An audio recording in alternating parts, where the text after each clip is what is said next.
What up, Laker Nation? It's your boy DTLF back with another video. As the Lakers face the Pelicans today at 7 p.m. Pacific time, for those of you guys watching on the East or the Central time. Wow. I mean, what can I say, guys? We're at the point of the season where we're about to play game number 60, which will leave us with only 22 games after tonight. Don't have any wiggle room at all, man. Lakers already losing way too many games they should have won.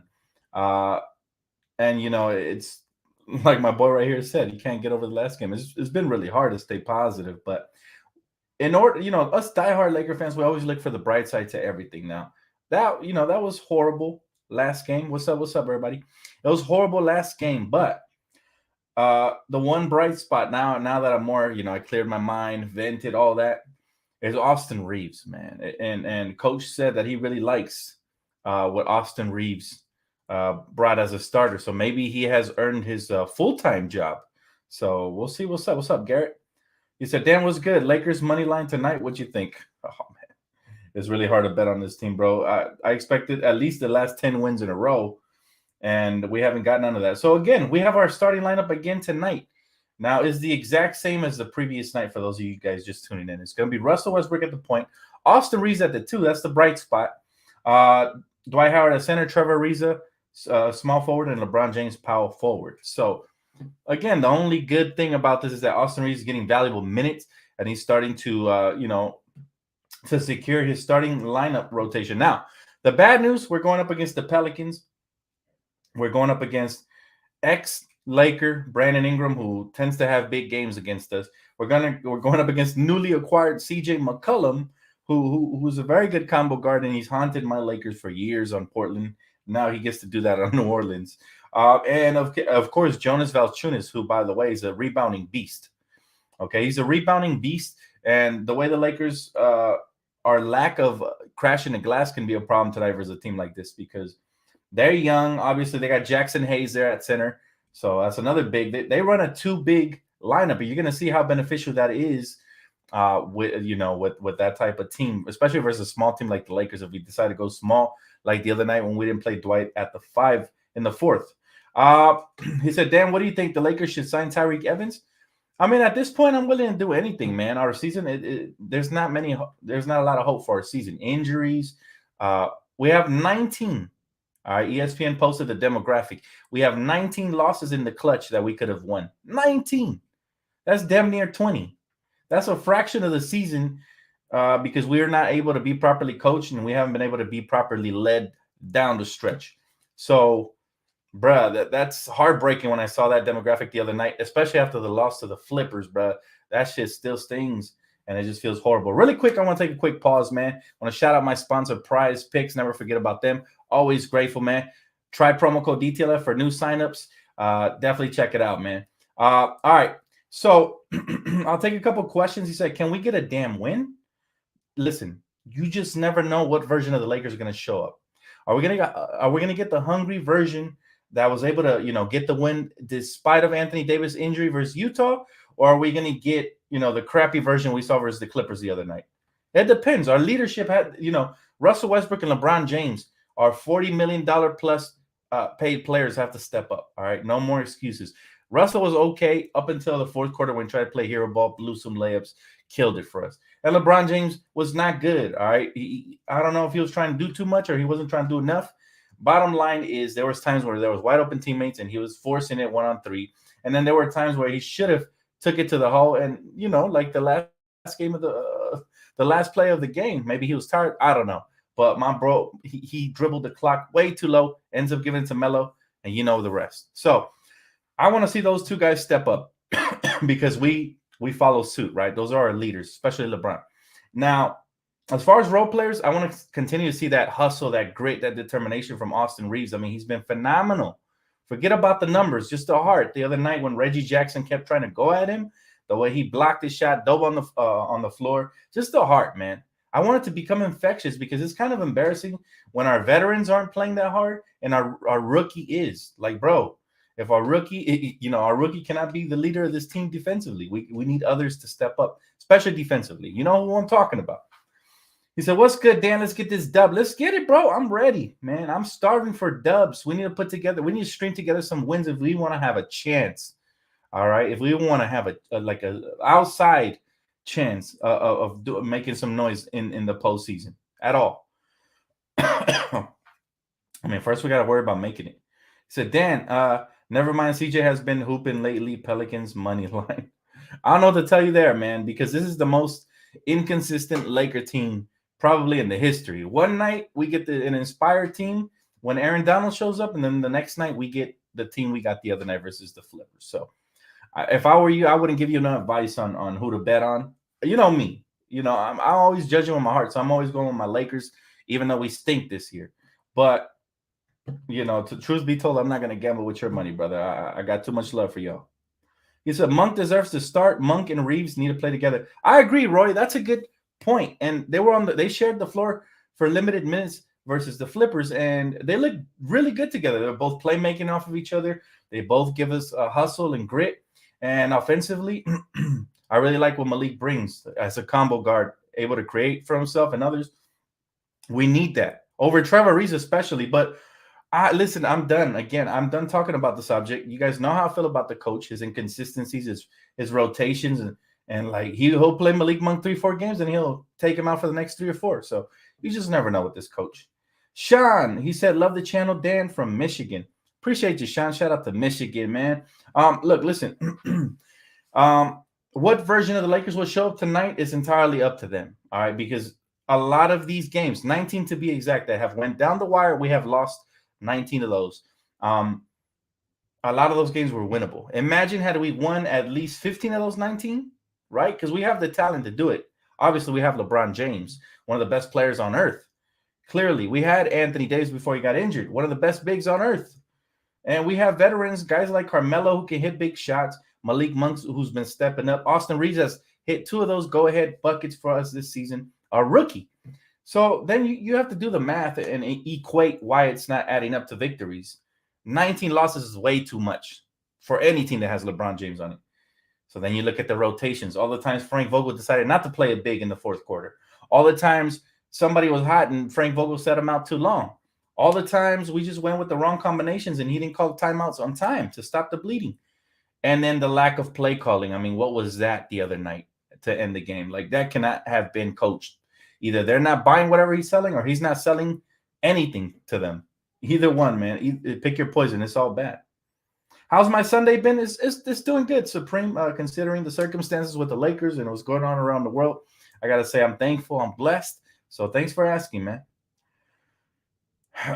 He said, been out due to the Elden Rings release. Is Melo back? Yes, Melo is back, my brother. Hey, by the way, how is that game?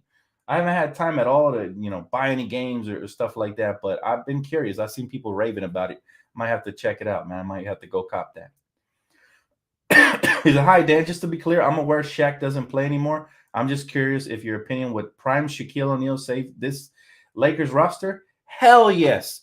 Imagine inserting prime Shaquille O'Neal into this team and you have a guaranteed bucket because there ain't nobody in the league today that can stop them. They're too soft.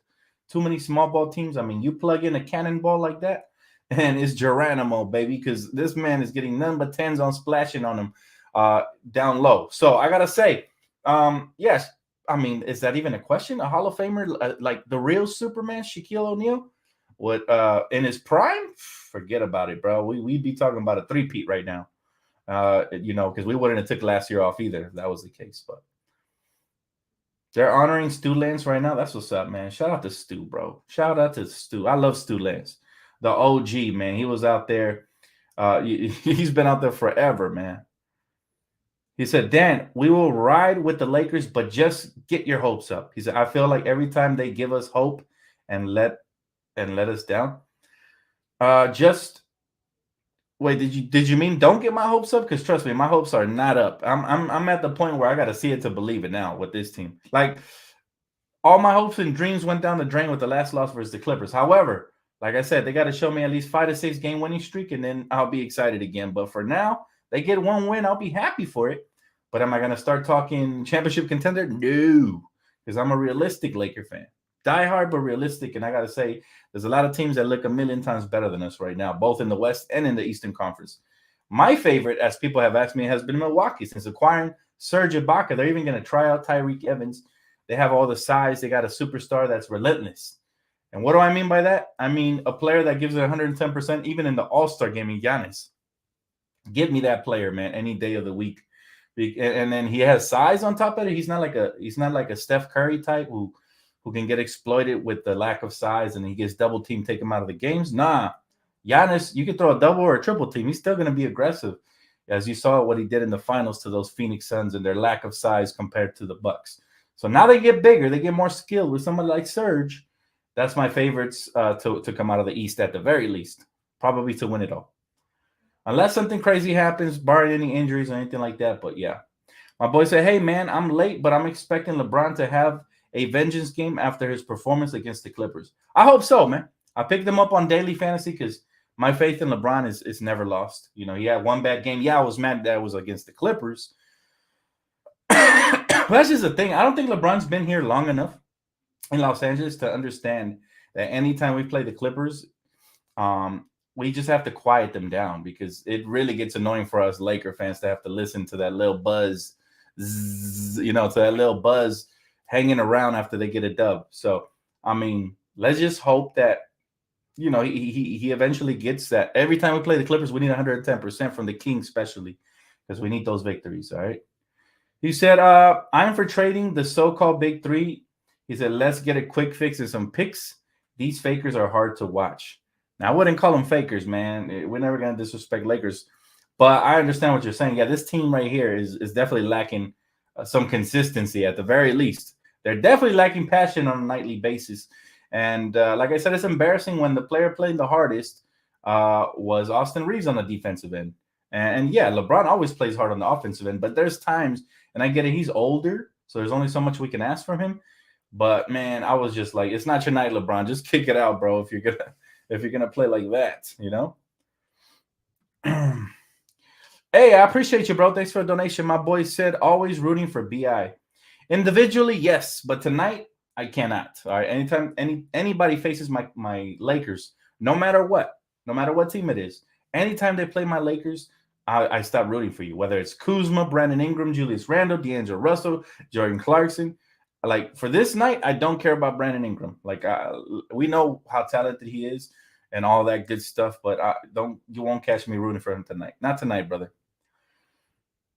Starting lineup announced? Yeah, it's the same starting lineup as last game, brother. It's LeBron, Trevor Ariza, Dwight Howard, Austin Reeves, and Russell Westbrook. I don't agree with the Trevor Ariza in the starting lineup, but there's always with Frank Vogel. It seems like he always likes to leave a veteran out there, even though they don't deserve it. Like early in the season, it was DeAndre Jordan.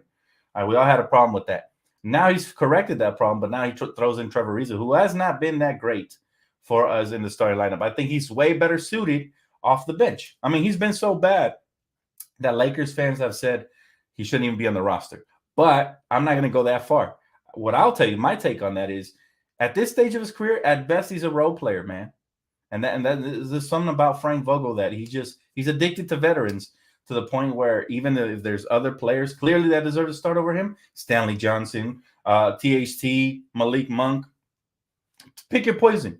Clearly, Austin Reeves, any of these guys deserve to start over Trevor. But however, why is he starting? Let me guess, because Frank Vogel favors age and experience, which I'm okay with as long as that veteran is pulling their own weight, which Trevor Ariza has not, man. He's lost a step defensively, and offensively, you just never know if you're going to get anything from him. Thoughts on rumors that Sam Presti might be the GM of the Lakers? Stop it, man. This is Rob Pelinka's team for the foreseeable future. He has to continue to mess up. I told you, man, he has to continue to mess up in order for me to want him out. But I'm still giving him the benefit of the doubt for now. I doubt Jeannie Buss is firing Rob Pelinka anytime soon. We're 2 years removed from championship. I doubt it. I think that's more coming from external noise. I mean, you saw how LeBron James put, what's his name, Bill O'Ram in his place. That tells you everything you need to know. Like I told you guys, a lot of these rumors take them with a grain of salt because it's just clickbait. And that's why I'm not concerned about all this stuff. Now, does it have some truth to it? Probably, but it's not exactly accurate, right? And what does this guy Bill O'Ram do? He takes to Twitter to double down on his accusations, which is typical of a Skip Bayless type analyst protecting their ego. But let's be real, man. he would have been better off saying he was wrong and he apologizes. Like, sometimes you got to put your ego to the side, man. You can't always be right. He said, "Hey, Dan, I'll be going to the game against the Mavs. Please pray for me." Man, enjoy that game. You know how many people out there wish they can go to the games, bro? Whether we suck or not, a Lakers experience is still a blessed one because it's the Lakers, man. You get to witness a little piece of history. Whether it's good or bad history, it's still history. And you get to be blessed. You know, there's Laker fans all around the world that wish they can get to the games, but they can't travel for whatever reason, whether it be financial or personal situations or whatever. So let's just appreciate, you know, the blessing that is you get to go to the game, but that's what's up. But I'm happy for you. Enjoy that. Hopefully we get that win. He said, haven't seen Wayne Ellington since that Mavs game.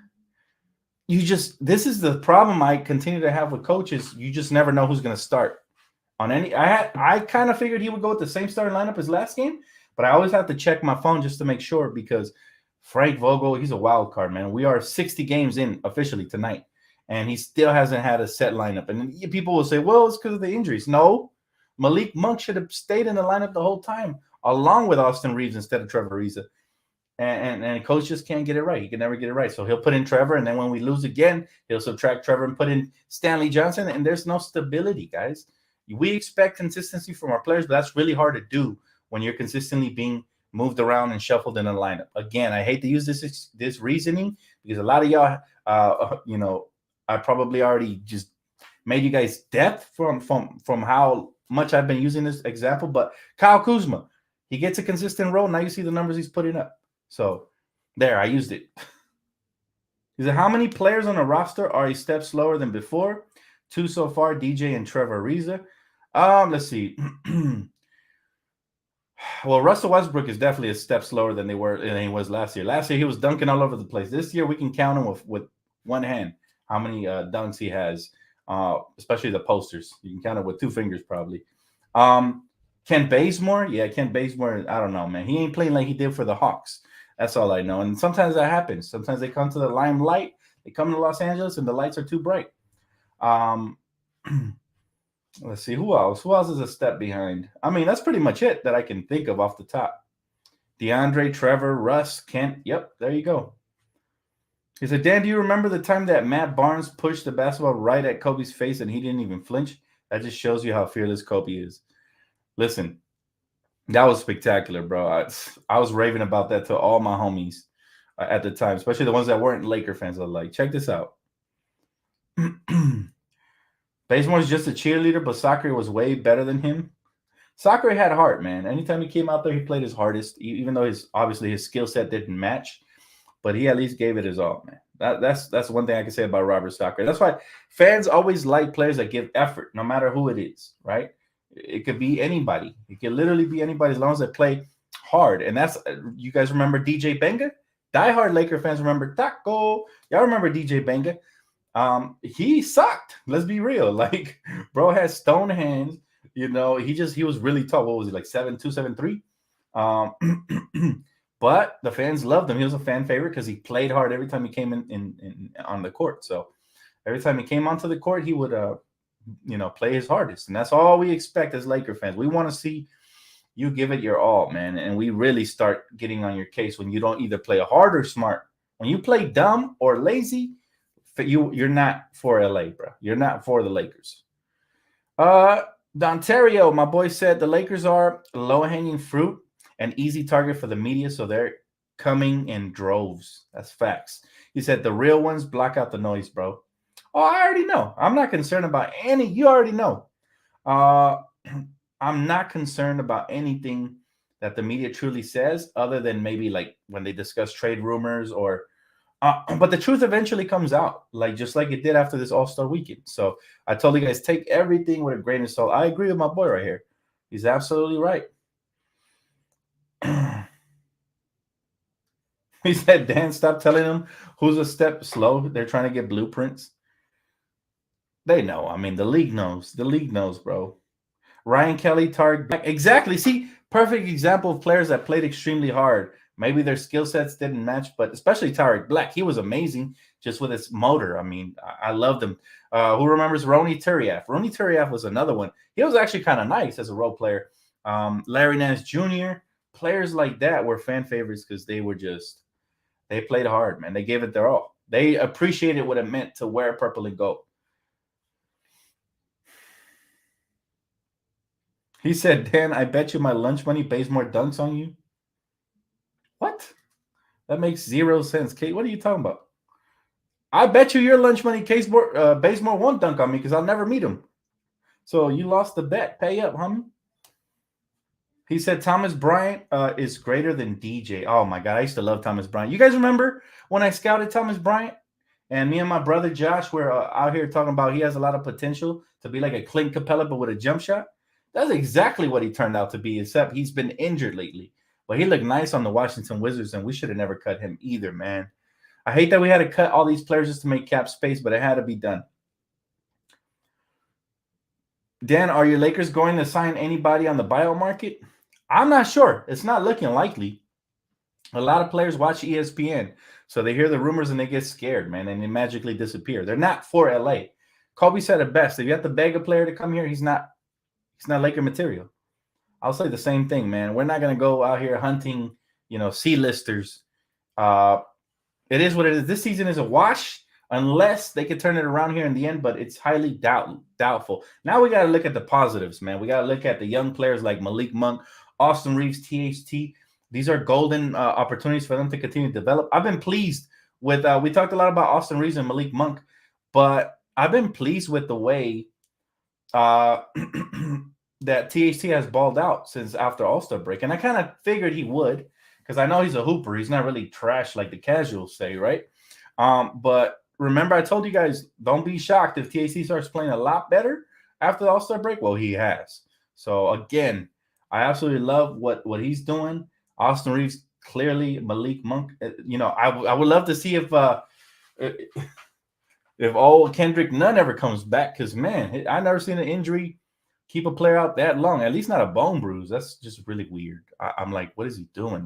Does he not like basketball or what? He said, what's helping me get through the season is just looking forward to building the team for the upcoming season. It helps make all this bearable. Well, Jose, hey, man, I'll tell you what helps me get through the season. Whenever we have a horrible loss, right? And shout out to all of you guys that have sent me clips on the Lakers beating down the Clippers in the past. I go back and watch one of those clips. This reminds me who we truly are. Like, we're still the kings of LA. That hasn't changed. One loss, one win is not going to change anything. We have a solid foundation here that's going to be implanted forever. So, I just go back and look at the past. Look at some historic games, like when the Lakers beat the Suns in what was it, Game 4? I think it was Game 4. Game 4, man. In the playoffs with just Kobe, Kwame, and Smush. Go back and watch that game. You're going to be amazed. I like living in the past because the past is the present. Like we still have all that hardware, so it never dies for me. I know people say, "Oh, well, that's in the past." Well, yeah, but that's why it's called history, man, because you have to treasure it. And so, that's what I do, man, to get me through these horrible nights. It's been a shitty season. There's no way I can sugarcoat this. It is what it is. But like I said, I'm that guy on the Titanic that's playing the violin as the ship is sinking, bro. I'm going down with this bitch. I'm not gonna get on a life jacket and go and, do something else. Nah, this is just, I'm investing. My life is Lakers, bro. So I know there's a lot of you diehards out there that feel the same way, and it is what it is. We're looking forward to one game at a time and young player development and hopefully some wins along the way. And if not, well, we always got next season to look forward to, but we're still alive for now. We're currently in the 9th slot. We have to really take a nosedive in order for the 10th team to overtake us and so on and so forth. So that's all you got to do, man. So, Dan, did you hear how Norman Powell complained about what happened to the highlights of last game? Because all he saw were Laker highlights? Not really, but he better get used to it because he went to the wrong LA team, and it's not even his fault. He's just a victim. He's just a victim of a casualty, and he was the casualty, man. Because my boy he's going to be in the shadow of Los Angeles as long as he plays for that crappy franchise. It's the way it goes. It's just the way it goes, my boy. Who's the MVP? I got to go with my Compton native, 310 CPT, DeMar DeRozan, man. You got to give it to him. I mean, the way they have turned that season, that Bulls franchise around, but he's the catalyst of all that. And Bro, how many fourth quarter game go-ahead buckets does he have this season? I lost count. I got to give it to him. A record, leading the team at his age. A lot of people wrote him off. As soon as he went to the Spurs, they were like, he ain't going to be shit no more. Guess what? DeMar DeRozan, yeah, this is the revival, if you will, of DeMar DeRozan, because people thought he was dead. So I got to go with him. I absolutely love what he's been doing, man. There's a lot of players whose games resemble parts of Kobe Bryant's game, but I think the mid-range game and the footwork from DeMar is probably the closest from a shooting guard in today's game. So that's why I get mad when they say, oh, Devin Booker's the next. Oh, James Harden. Those players don't remind me of Kobe at all. DeMar DeRozan's mid-range game and footwork reminds me a little more of Kobe than those other players. But of course, Kobe was, so multi-dimensional that he was just DeMar DeRozan's like a shadow to Kobe right now. And that's a compliment. That's a compliment, man. If you just take a smidget from a legend like Kobe, then you've already done your work. Just like, the same way LeBron James praises Luka Doncic for basically says he sees himself a lot in him. Again, Luka is just a smidget of what LeBron James is. So it's a compliment. Did you know there's another Kobe Bryant upcoming in the NFL draft? Not really. Haven't paid attention to that, but hopefully he's good. He said, but you see how the media and commentators said that DeMar DeRozan was Jordan? Ask, and they didn't mention Kobe at all. Just scandalous. Well, they don't want to. I don't know what they have against my man Kobe, man. God rest his soul. But I know who my GOAT is, and I know who inspired this generation of basketball players. I don't know about the two generations ago. They could have that. But we want to talk about who this modern day generation, who's Jordan?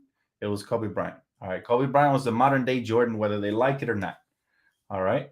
And come on, man. The Mamba mentality, a lot of players have it. I see it in them. I see them, just a smaller scale of it, but it's there, and DeMar DeRozan to me, like I said, that mid-range game, the turnaround jump shot. Even LeBron took a smidget of Kobe too. That little turnaround, shimmy shake, turnaround jump shot. Now, obviously, LeBron's looks different because he's a bigger player, so he looks a little bit stiffer. He doesn't move like a guard from his upper body.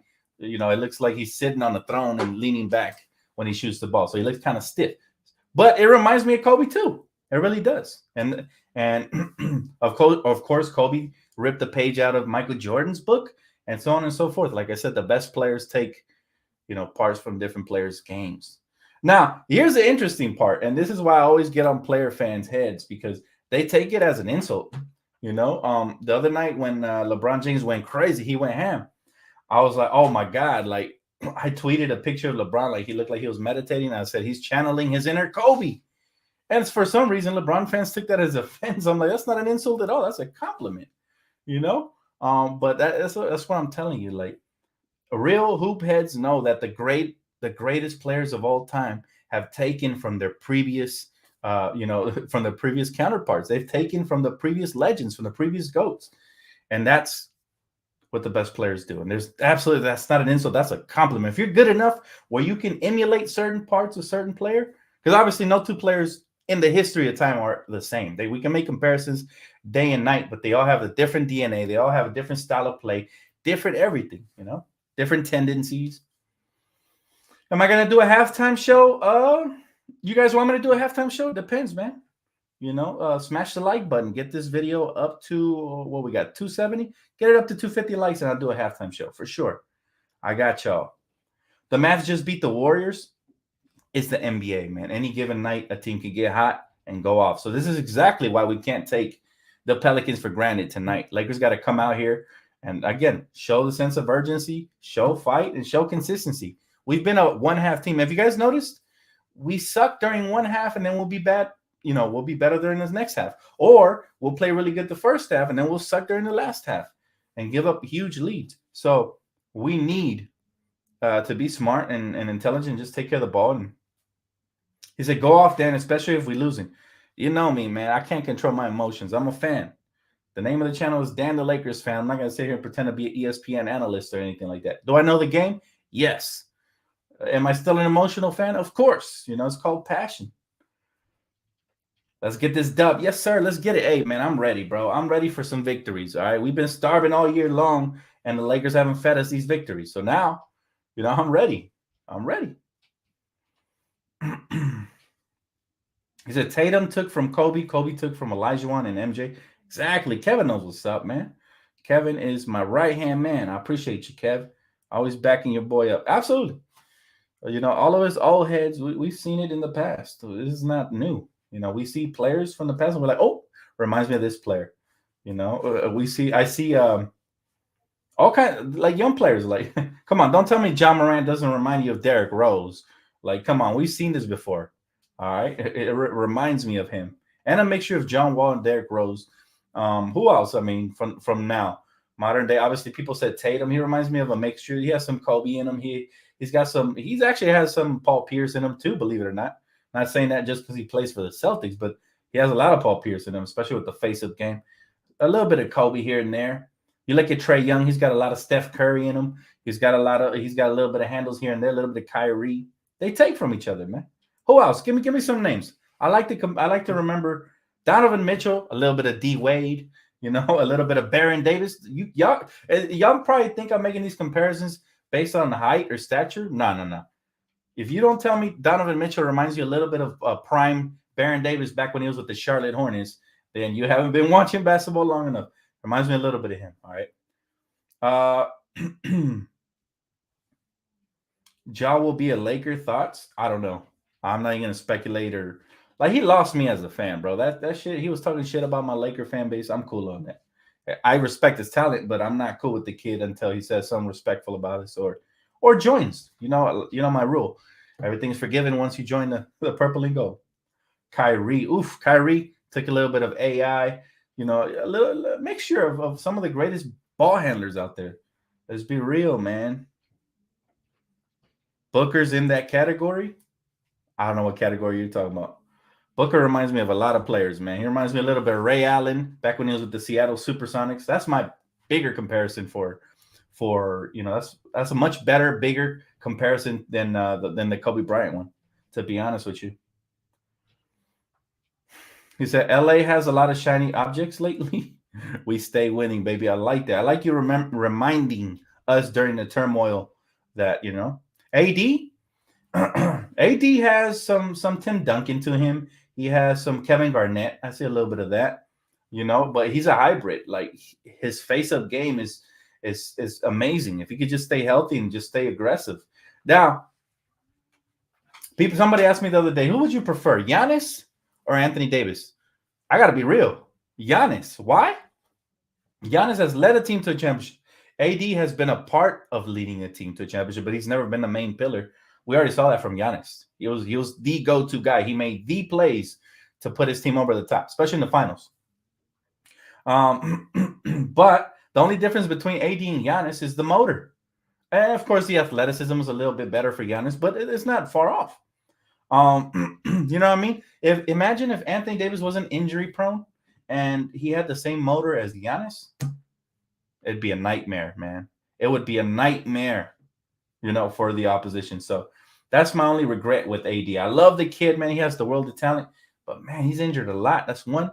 And two, that motor, man. That motor, he's not always aggressive. Sometimes he settles. Sometimes he hits the fadeaways. Sometimes he falls in love with the jumper when he could easily drop step go. First step, get past his defender, finish. He can finish with either hand, very versatile. And then, if I was coaching Anthony Davis, I would say, AD, I want you to attack the rim. All right. And then when they start giving you that space, make them pay. Old school brand of basketball. That's how it used to be. It's like you give me a mismatch, I'm gonna exploit it. And then when they sag off of me because they're tired of guarding me in the paint, then I'm gonna make them pay. That would be the best way to tell AD to play. But this modern day NBA is just, what really frustrates me? Yes, Curry is so talented and much love and respect to him and all that. No hate. But he ruined basketball in the sense that everybody thinks they can shoot from anywhere at any time, and they settle too much. The other night we went, 8 for 31. Not good. All right. When we have all these advantages in the paint, we had Dwight dominating. We didn't exploit that in the fourth quarter. We had LeBron James who can get into the paint anytime. No matter if he gets doubled or whatever, man, we can make them pay. But We just, for some reason, I don't know if it's the coaching or the players just not listening to the coach. Whatever the case may be, we don't play inside out like we used to back when we had the triangle offense, Kobe and Shaq. Back when we had Kobe and Gasol. Back when we had some structure. Now it just looks like pickup basketball. So that's unfortunate, and I hope that in the near future we can change that. Maybe we can get a coaching staff that can truly put in a half-court set, and we can run some plays. Maybe players can stop ball watching and cutting to the basket or getting open, whatever the case may be. We get some easy buckets, maybe some off-ball screens and stuff, backdoor lobs. Be funner to watch basketball again. But let's hope for the best tonight, man. Lakers got to come out here. They got to play hard. They got to show up. Like I said, if y'all want the halftime report, give me the 250 likes. Appreciate y'all, man. Y'all know how it is. So let's hope for the Lakers to win tonight, man. Go Lakers. And I'll see you guys right here for the post-game recap, just in case we don't get them lights up. All right? All right, guys.